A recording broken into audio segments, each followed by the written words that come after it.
ជារៀងរាល់ឆ្នាំនាខែឧសភាថ្ងៃទី17សប្តាហ៍មោទនភាពនៃអ្នកស្រឡាញ់ភេទដូចគ្នាត្រូវបានប្រារព្ធឡើងដើម្បីបង្ហាញពីសាមគ្គីភាពសេរីភាពនិងគ្មានការរើសអើងចំពោះអ្នកស្រឡាញ់ភេទដូចគ្នាទាំងស្ត្រីស្រឡាញ់ស្ត្រីបុរសស្រឡាញ់បុរសនិងអ្នកស្រឡាញ់ទាំងពីរភេទ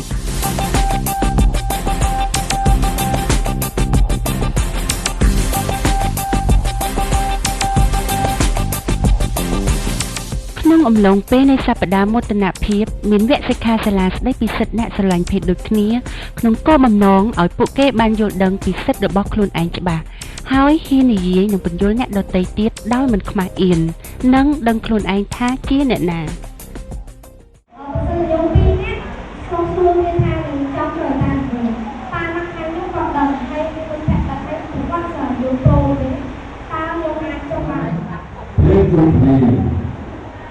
hắn vô tham trong đấy ba sai một tay tham vô tham tham cúng mình biết cho mình chỉ là chi nó thu tham nó không bắt cái ấp chai than này là cái đôi kia cho đặt vào ba này còn tới bảo tên chỉ quạt luôn kia có phục đa trong vải quạt chứ quạt ở láng tụi mình được con là các anh lì ta thì vợ nó ngáp phụ tham bên chai không bắt than ai chịu ca bàn tôi chia để các cái mua hao tôi chia để sắp xong mua hao thì một bạn sai phản chắc làm các phải cắt lên là đang bỏ phải cắt lên là đang chảo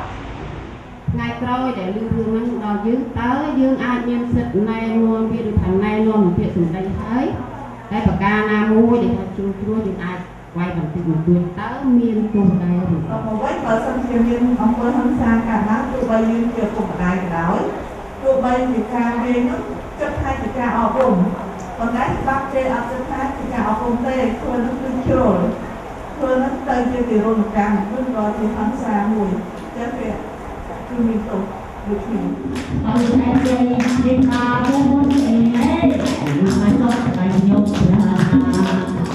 ខ្ញុំចាប់ដើមស្លាញ់មួយស្រីចាប់ពីថ្នាក់ទី7ចូលទី8ហើយចាប់ដើមទទួលស្គាល់ខ្លួនឯងនៅពេលដែលខ្ញុំរៀនថ្នាក់ទី9សម្រាប់ខ្ញុំគឺមានអារម្មណ៍ថារីករាយហើយជាពិសេសគឺខ្ញុំមានអារម្មណ៍ថាខ្ញុំអាចទទួលយកចំណេះដឹងជាច្រើននឹងការងើបឈរនិងការជួយចែករំលែកទៅមិត្តភ័ក្តិរបស់ខ្ញុំជាពិសេសក្នុងការស្វែងរកដំណោះស្រាយងើបឈរក្នុងគ្រួសារនិងបញ្ហាដែលជួបប្រទះការរើសអើងនៅខាងក្រៅសង្គមផងដែរ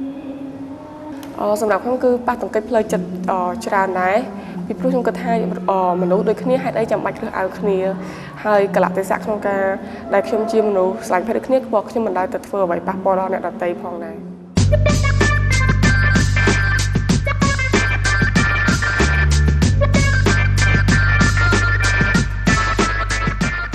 មានមួយចំនួនដែលបងអ៊ំគាត់បានណែនាំនឹងវិធីសាស្ត្រមួយចំនួនដែលធ្វើឲ្យយើងហ៊ានបើកចំហនៅការពិត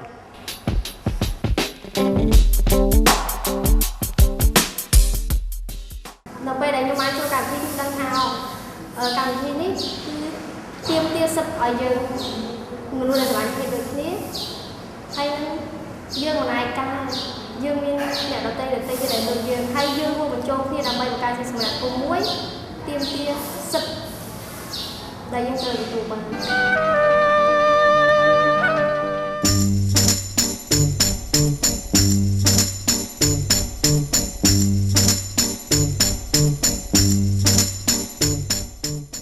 មានអារម្មណ៍ថាមានមោទនភាពខ្លួនឯងណាដែលបានថាមកចូលរួមក្នុងកម្មវិធីមោទនភាពអ្នកស្រឡាញ់ភេទដូចគ្នាថាយើងបានបង្ហាញពីចិត្តខ្លួនឯងថាធ្លាប់លាក់បាំងពីមុនមកថាអ្នកស្រឡាញ់ភេទដូចគ្នាតែមិនដែលថាបង្ហាញឲ្យគេដឹងខ្លាចខ្មាស់គេខ្លាចគេរើសអើងអញ្ចឹងដល់បានមកឃើញអញ្ចឹងពួកយើងនឹងហ៊ានបើកចំហខ្លួនឯងថាខ្លួនឯងគឺជាអ្នកស្រឡាញ់ភេទដូចគ្នាដោយមិនខ្មាស់គេដោយមិនលាក់បាំងដូចពីមុនទៀតគឺគាត់បានបញ្យល់ខ្ញុំឲ្យយល់ច្រើនហើយខ្ញុំមានភាពក្លាហានហ៊ានបញ្ចេញមុខពីព្រោះឲ្យយើងទទួលស្គាល់ការពិតយើងគឺជាអ្នកឯងប្រកម្មវិធីនេះគឺល្អមែនតើគឺលើកទឹកចិត្តដល់ពីឲ្យយើងចេះតស៊ូឲ្យយើងទទួលស្គាល់ការពិតហើយនឹងជួយគ្រប់គ្រងអ្នកដែលស្រឡាញ់ភេទដូចគ្នាកុំឲ្យមានការរើសអើងពេលដែលខ្ញុំធំដែលខ្ញុំដឹងក្តីមកខ្ញុំមានអារម្មណ៍ថាខ្ញុំអត់ស្រឡាញ់មនុស្សប្រុសទេខ្ញុំស្រឡាញ់ជាមនុស្សស្រីហើយខ្ញុំជឿរឿងនេះដែលផ្លូវខ្លួនខ្ញុំអត់មាន ពុំម៉ាអត់មានអាណាបង្ខំខ្ញុំឲ្យដើរតាមគ្នាគឺចិត្តខ្ញុំដោះដល់ខ្លួនឯងកម្មវិធីនេះគឺវាល្អថាឲ្យខ្ញុំយកដឹងច្រើនអ្វីដែលខ្ញុំទទួលស្គាល់អ្វីដែលសង្គមគាត់ទទួលយកបានទាំងហេតុដូចគ្នាអញ្ចឹងឲ្យសង្គមទទួលស្គាល់មិនឲ្យគេស្អប់ពើមើលអើមគឺខ្ញុំសប្បាយចិត្ត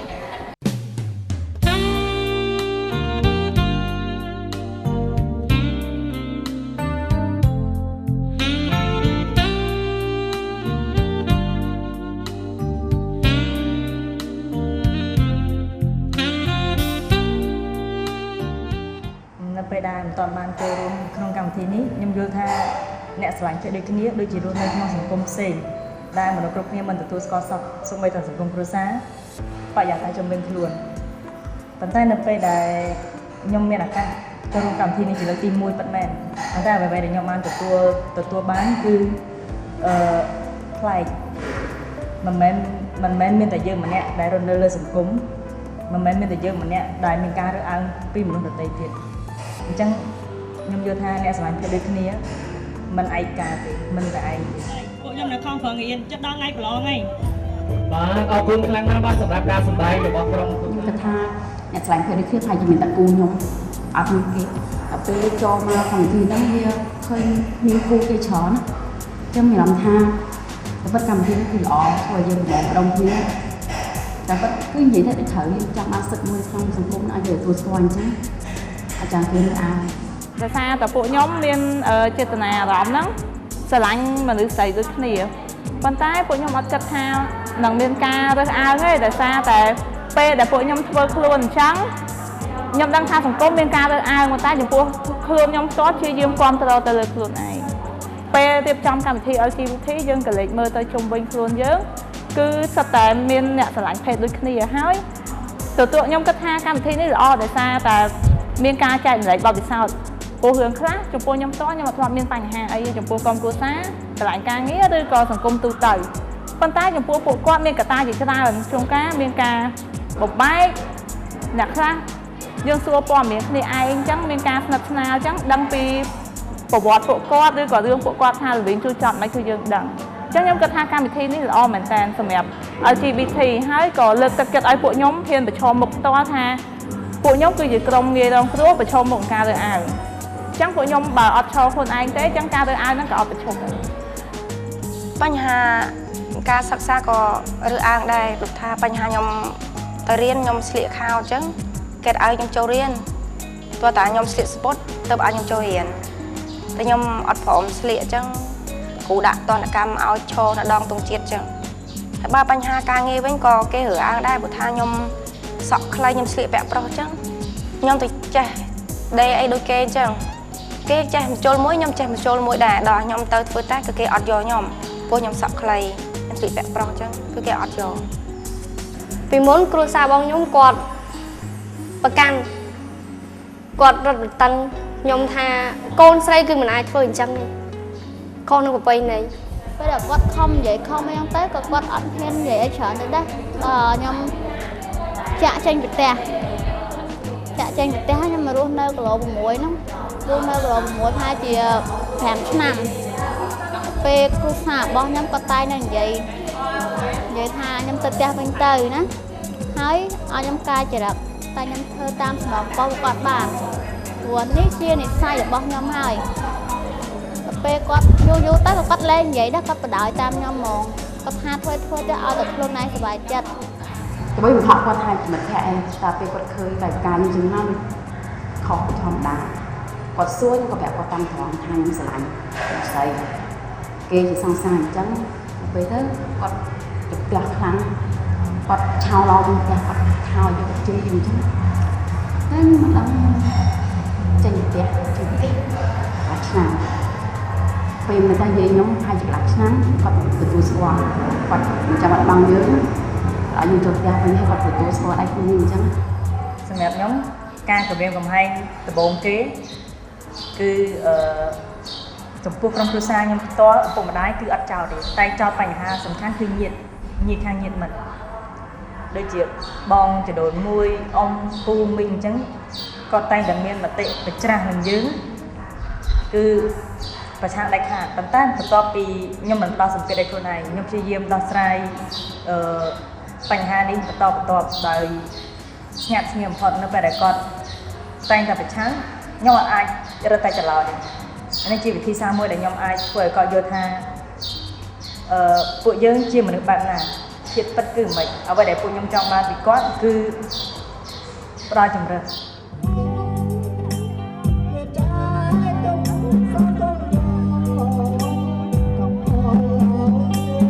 ឲ្យពួកគាត់បើកចិត្តឲ្យទលាយមិនថាសង្គមគ្រួសារឬក៏មជ្ឈដ្ឋានទូទៅនៅក្នុងសង្គមឯងគឺឲ្យគាត់បញ្ឈប់ការរើសអើងបើកចិត្តឲ្យទលាយព្យាយាមខ្ញុំដឹងថាមនុស្សទោះបីស្រឡាញ់ភេទដូចគ្នាក៏មានល្អមានអាក្រក់អញ្ចឹងសូមសំណូមពរឲ្យពួកគាត់បញ្ឈប់ការរើសអើងបើកចិត្តឲ្យទលាយទទួលសារល្បងទទួលយកពួកយើងជំហានដំបូងគាត់ចង់ឲ្យគាត់សារល្បងទទួលយកពួកខ្ញុំឯងថាក្រុមពួកខ្ញុំក៏ជាមនុស្សហើយក្រុមពួកខ្ញុំក៏មានការស្រឡាញ់ហើយក៏មានសតិឬក៏សបញ្ញៈគ្រប់គ្រាន់ដែរបង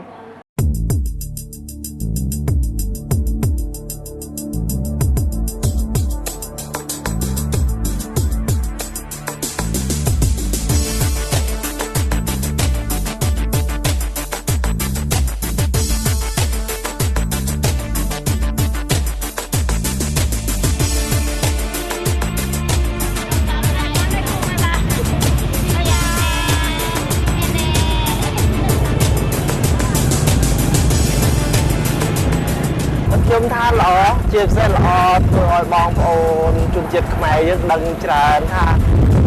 មិនទៅអ្នកស្រឡាញ់ភេទដូចគ្នាហើយគាត់ស្រឡាញ់នឹងមកពីអីមកពីធម្មជាតិឬក៏មកពីអីផ្សេងអញ្ចឹងកម្មវិធីនេះឲ្យធ្វើឲ្យបងប្អូនយើងបានស្វែងយល់ជាពិសេសធ្វើឲ្យបងប្អូនអ្នកស្រឡាញ់ភេទដូចគ្នានោះមានឱកាសបានជួបជុំគ្នាក្នុងកម្មវិធីមោទនភាពឬកម្មវិធីទិវានៃការប្រឆាំងនៃអ្នកស្រឡាញ់ភេទដូចគ្នានោះឲ្យបងប្អូនយើងបានយល់ជាពិសេសមានក្បួនមានអីចឹងគឺថាបាយមិនទេថាគាត់តាមផ្លូវតាមឲ្យគាត់ឈោមើលគាត់អបអរសាទរយើងមើលទៅដូចជាបងប្អូនរួមគ្រួសារតែមួយចឹងមើលទៅបងប្អូនយើងដូចគាត់មានការគ្រប់គ្រងច្រើនមែនទេនេះជាលើកទី1សម្រាប់នាងខ្ញុំដែលបានចូលរួមកម្មវិធីនេះហើយនាងខ្ញុំក៏មានមោទនភាពដែរព្រោះនាងខ្ញុំអត់ដែលបានមកឃើញទស្សនវិជ្ជាបែបនេះពីមុនមកឯងពេលដែលនាងខ្ញុំបានមករៀនរយៈពេល3ថ្ងៃនៅក្នុងផ្ទះនាងខ្ញុំមានអារម្មណ៍ថាសប្បាយព្រោះបានស្គាល់គេច្រើននិងបានទទួលយកចំណេះដឹងផ្សេងពីបញ្ហាហ្នឹង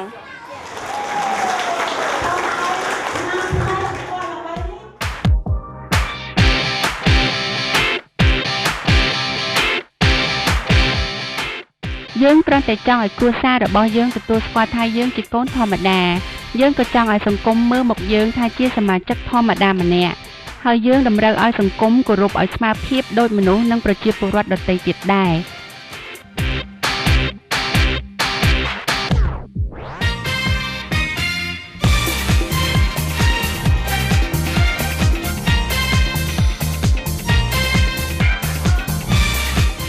មិត្តរបស់យើងដែលស្រឡាញ់ភេទដូចគ្នាដែលចូលរួមសប្តាហ៍មោទនភាពបានដឹងច្បាស់ថាយើងមិនឯកាឡើយហើយយើងខ្លាំងជាងមុនចា៎គាត់ជាតំណាងឲ្យអង្គការសហជាតិទទួលបន្ទុកសិទ្ធិមនុស្សនៅសង្គមយើងហើយខ្ញុំចាស់អរថាប្រវត្តិនេះ It's very difficult to argue that LGBT people should be subject to violence, should be subject to discrimination anymore. ហើយអ្វីដែលពួកគាត់កំពុងធ្វើនោះគឺជាយើងបញ្ឈប់រាល់អំពើហិង្សាឬក៏ការរើសអើងអំពីអ្នកស្រីភេទគ្នា There's still many people who believe that, but as the Secretary General says, you're not alone. ហើយមានមនុស្សមិនថតទេដែលជឿថាពួកយើងអាចផ្លាស់ប្ដូររឿងបានប៉ុន្តែទោះបីយ៉ាងណាក៏មានមនុស្សមួយចំនួនទៀតបានថាពួកគាត់លែងអាចដោតទេបាទ And in terms of the law, in terms of international law, it's recognised that LGBT people are protected against violence and discrimination under international law. ចឹងនៅថ្នាក់អន្តរជាតិមិនច្បាប់អន្តរជាតិគឺបានបញ្ជាក់យ៉ាងច្បាស់ថាមនុស្សដែលមានអត្តសញ្ញាណគ្នានឹងបរិបទអត្តសញ្ញាណគ្នាស្ត្រីអត្តសញ្ញាណគ្នាដែលអាចពីពីដាក់ផ្ទោភេទទាំងអស់ហ្នឹងគឺត្រូវតែទទួលការការពារចំ So if a country doesn't protect its LGBT populations, they can be brought to the UN for some sort of, they'll have to answer to the UN in some sort of way. ให้ประธานการต้องการในมวยประเทศมวยนั้นคือลงเสนอหลายประเด็นเลยนะคือเยอะเป็นสนุกการต้องการทำเรื่องของเราต้องการให้ทำไม่ใหญ่ดีต้องช่วยเรามาใส่ดีกว่าต้องลองดู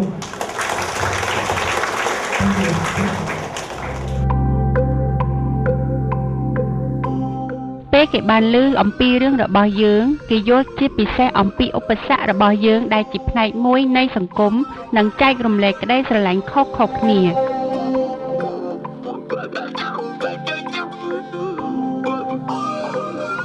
យើងសង្ឃឹមថាអ្នករាល់គ្នានឹងបន្តការគាំទ្រយើងនិងជួយគ្រួសារនិងសហគមន៍ហើយមើលយើងក្នុងភាពវិជ្ជមានមានបញ្ហាធ្វើបកលដាក់ឲ្យបាក់ក្នុងគូនេះច្រើនមិនមានអង្គើខាងតាមនោះថាទេមកបាទជាទូទៅនៅក្នុងស្រុករបស់ខ្ញុំមិនមានអីរើសអើងទេគឺថាអាសាប្រជុំនៅកន្លែងស្រុកគឺថាយើងបានពីគ្រូវិទ្យាសាស្ត្រគ្នាព្រោះយើងដែរវាត្រូវជឿចូលក្នុងកិច្ចការហ្នឹងវាមានខាងស្ត្រីហ្នឹងហើយមានភេទដូចគ្នាហ្នឹងអញ្ចឹងគឺថាទូទៅគឺมันមានការរើសអើងទេគ្រួសារហ្នឹងវាស្រឡាញ់ភេទដូចគ្នាហើយគឺគេប្រព្រឹត្តនៅអំពើល្អគ្រួសារភាគច្រើនអញ្ចឹង 99% អត់មានសកម្មភាព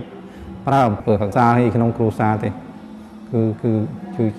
ជាចំណុចល្អហើយមិនមានការរើសហើយខ្ញុំសូមសរសើរទាំងស្រុងហ្មងគឺឃើញភាពអញ្ចឹងទៅវិញបើសិនជាគ្រួសារទីហៅថាប្រុសហើយនិងស្រីមានប្តីប្រពន្ធជាមួយគ្នាគឺច្រើនមានសកម្មភាពអំពើហិង្សាប៉ុន្តែស្ត្រីហើយនិងស្ត្រីភេទប្រុសហើយនិងបរិសុទ្ធដូចគ្នាគឺថាចេះស្រឡាញ់គ្នាល្អណាស់มันមានសកម្មភាពអីធ្វើឲ្យថ្នាក់ដឹកនាំនៅមូលដ្ឋានមួយហ្នឹងវាពិបាកទេ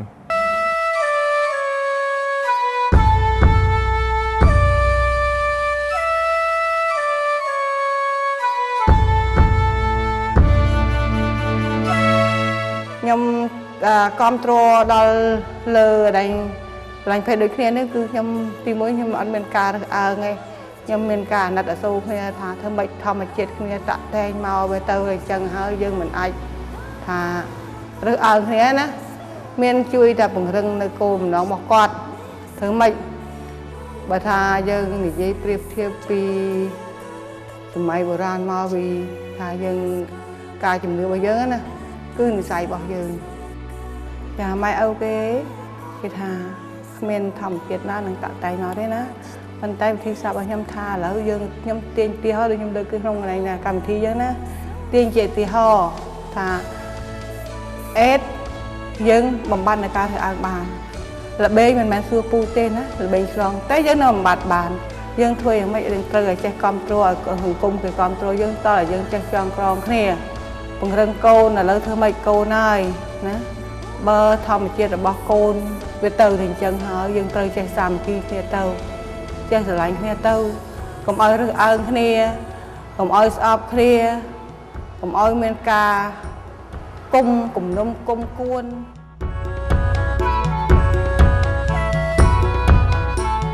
ខ្ញុំមានការសប្បាយរីករាយណាស់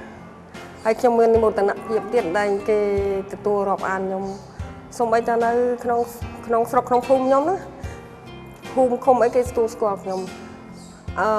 រហូតដល់អង្គការទឹកស្អាតកម្ពុជាយើងក៏គេអញ្ជើញខ្ញុំទៅប្រជុំដែរជុំពេញថ្ងៃដែរ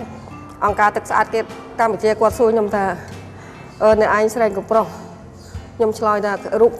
រូបពិតរបស់ខ្ញុំស្រីតែចិត្តខ្ញុំជាបុរសអញ្ចឹងគ្មាននរណាគេថាហើយអង្គការទឹកស្អាតលោកគ្រូគាត់ថាល្អណាស់គាត់និយាយប៉ុណ្្នឹងដែរហើយខ្ញុំមានការសប្បាយចិត្តមែនលោកគ្រូគេនាយកគេធំគេនិយាយចឹងខ្ញុំមានការសប្បាយពិតខ្ញុំចង់និយាយអាពាក្យហ្នឹងយូរហើយជាមួយនៅមហាជននៅក្រៅណាតែនិយាយថារំភើបពេក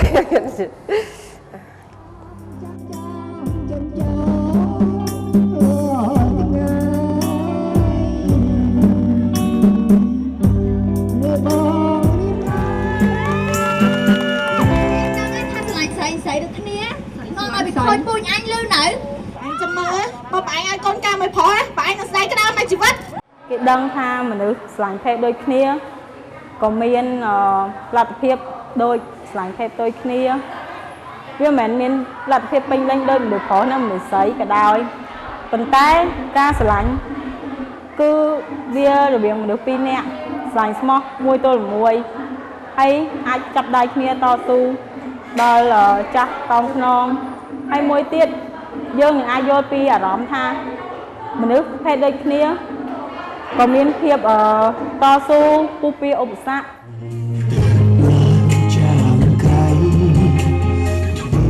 នៅក្នុងហ្នឹងគឺមានការគ្រប់គ្រងពីក្រុម LGBT យើងសូមឲ្យពួកខ្ញុំហ្នឹងមានអ្វីដែលជាស្នាដៃរបស់ខ្លួនឯងហើយអ្វីដែលសំខាន់គឺខ្ញុំចង់ប្រាប់ទៅអ្នកទាំងអស់គ្នាថាទោះបីយើងស្រឡាញ់ភេទដូចគ្នាកន្លងមកមានការរើសអើងគេតែនិយាយថាពួកខ្ញុំធ្វើអីអត់កើតគឺជាមនុស្សដែលស្រឡាញ់ភេទគ្នាគឺបាបសង្គមអញ្ចឹងការងារអីក៏គេអត់ទទួលដែរគ្មានកំណត់ឆ្នៃប្រឌិតគឺគេប្រៀបធៀបមួយនឹងមនុស្សទូទៅដែលស្រឡាញ់ភេទដូចផ្ទុយគ្នាគឺគេដាក់យើងទៀបគេលើកកម្ពស់អ្នកដែលស្រឡាញ់ភេទផ្ទុយគ្នាអញ្ចឹងខ្ញុំចង់បង្ហាញពីគោលបំណងថាទោះបីពួកខ្ញុំនៅក្រុម LGBT ប៉ុន្តែពួកខ្ញុំផ្ទាល់គឺមានដូចថាមានកំណត់ជាអ្នកសិល្បៈអាចឆ្នៃប្រឌិតអាចសម្ដែងឲ្យបានដូចគេព្រោះនៅក្នុងសាច់រឿងហ្នឹងដែលពួកខ្ញុំនឹងសម្ដែងសាច់រឿងហ្នឹងគឺពួកខ្ញុំនិពន្ធដោយខ្លួនឯងមានការឆ្នៃប្រឌិតដោយខ្លួនឯង